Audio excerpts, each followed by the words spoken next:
BJP सांसद मनोज तिवारी ने वाराणसी में अपने दौरे के दौरान कई अहम मुद्दों पर अपनी राय रखी। राज्यसभा सांसद संजय सिंह पर पलटवार करते हुए उन्होंने आम आदमी पार्टी के नेताओं पर तीखा हमला बोला और भ्रष्टाचार, राजनीति में गिरते नैतिक स्तर और जनता से किए वादों को पूरा न करने जैसे मुद्दे को उठाया। मनोज तिवारी ने राज्यसभा में संजय सिंह द्वारा दिए गए बयानों पर पलटवार करते हुए उन्हें विवादों में घिरे और भ्रष्ट नेता करार दिया।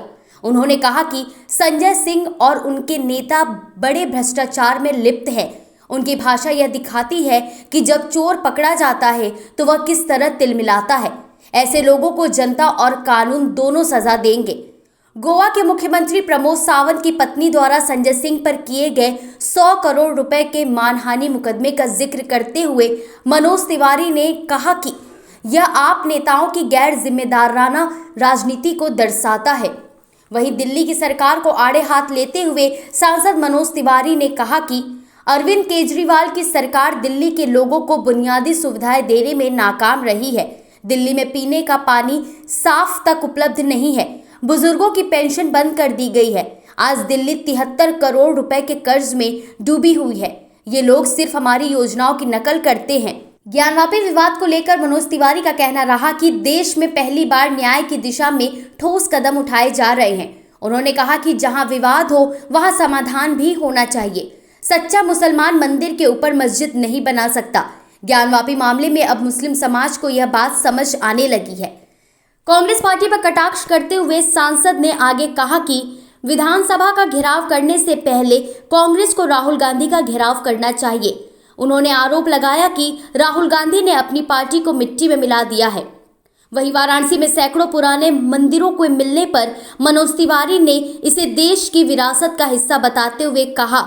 उन्होंने कहा कि आज पहली बार देश में ऐसे मामलों में न्याय हो रहा है। यह हमारी सांस्कृतिक पहचान को पुनर्जीवित करने की दिशा में एक अहम कदम है। देखो, संजय सिंह बदतमीजी पे उतारू है। संजय सिंह का जो भूतकाल है वो एक विवादों से भरा हुआ है और वो जिस सदन में है, राज्यसभा में, वहाँ जाकर के इस तरह की अभद्रता, इस तरह की निम्न कोटि की भाषा का प्रयोग ये आम आदमी पार्टी के लोग ही कर सकते हैं। देखो, ये अभी इनके ऊपर तो केस चल रहा है। ये सब अब बड़े अपराध का, बड़े भ्रष्टाचार का, चोरी का आरोप है उनके नेता पर भी, उनके ऊपर भी। अभी ये जेल से बेल पे है। तो इनकी भाषा बता रही है कि जब चोर पकड़ा जाता है तो उसका बिलबिलापन कितना बड़ा होता है। बाकी ऐसे लोगों को जनता भी सजा देगी और कानून भी सजा देगा। गोवा के सीएम हैं प्रमोद सावंत, उनकी वाइफ ने 100 करोड़ रुपए की मानहानि का मुकदमा संजय सिंह पे किया है। वहाँ की कोई योजना थी, उसमें उनकी वाइफ का नाम लिए थे संजय सिंह। क्या है कि देखो, ये लोग बहुत बड़े अपराधी हैं। राजनीति में आए हैं सिर्फ लूट करने के लिए। आज 10 साल आम आदमी पार्टी का हुआ। इनके सारे बड़े बड़े नेता कोर्ट ने सस्पेंड किया। भाई, अरविंद केजरीवाल के पास तो आज भी बहुमत है ना, तो मुख्यमंत्री क्यों नहीं है? क्योंकि कोर्ट ने कहा तो मुख्यमंत्री ऑफिस जा नहीं सकते, फाइल साइन कर नहीं सकते। तो ऐसे लोग बिला वजह जो आरोप लगाते हैं, कानून इनको सजा देगा।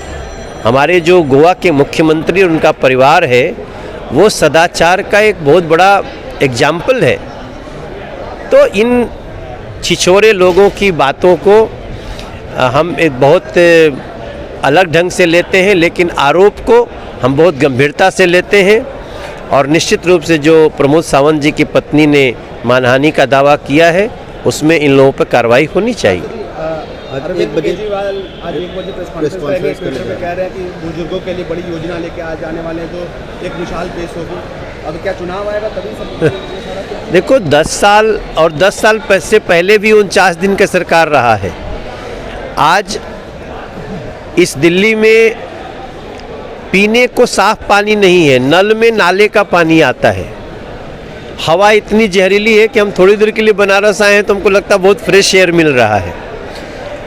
इन लोगों ने बुजुर्गों का पेंशन तक बंद कर दिया। पिछले 10 साल में एक गरीब का राशन कार्ड नहीं बना है। दिल्ली पहले 2013 तक दिल्ली का जल बोर्ड 600 करोड़ के फायदे में होता था, आज 73,000 करोड़ के कर्ज में है। ये सब बहुत बड़े लुटेरे हैं। चूँकि चुनाव आया है, आपको पता होगा हम हरियाणा में 2100 रुपया महिलाओं को दे रहे हैं। हम अलग अलग राज्यों में अलग अलग सुविधाएं दे रहे हैं। ये लोग कई जगह तो हमारी नकल कर रहे हैं। और जहाँ तक रही बुजुर्गों की बात, जो बुजुर्गों का पेंशन ही बंद कर दे वो बुजुर्गों का कभी हितैषी नहीं हो सकता। चूँकि चुनाव है तो ये धड़ाधड़ झूठ बोलने में लगा हुआ है। अब कोई व्यक्ति अरविंद केजरीवाल और उसकी पार्टी पे विश्वास नहीं कर। कांग्रेस आरक्षण की 50% सीमा बढ़ाकर मुसलमानों को आरक्षण देना चाहती है और अमित शाह जी कह रहे हैं कि जब तक सदन में एक भी बीजेपी का लोग है तब तक ऐसा कुछ नहीं होने देंगे जातिवाद पर। देखो, इनकी नीयत ही ऐसी है कि इस देश को बांट दें। ये हिंदू मुसलमान में, जातियों में बांटने में लगे रहते हैं। संविधान बाबा साहब भीमराव अंबेडकर ने जो बनाया है उसको बदलने देंगे क्या हम लोग? संविधान जो है, संविधान कहता है 50% से ज़्यादा आरक्षण भारत में हो नहीं सकता। ये बाबा साहब अंबेडकर बना के गए हैं।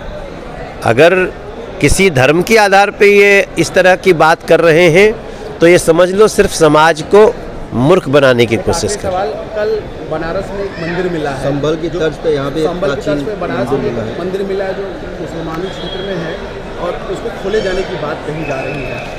आपका भी लगाव रहा है काशी से, सैकड़ों साल पुराना मंदिर। देखिए, हमारा स्पष्ट, हम लोग भारतीय जनता पार्टी के लोग हैं और हम सांसद हैं देश के तीसरी बार। हम सिर्फ एक बात जानते हैं कि जहाँ भी होगा विवाद उसका होना चाहिए निदान, और निदान के लिए ही बना है संविधान।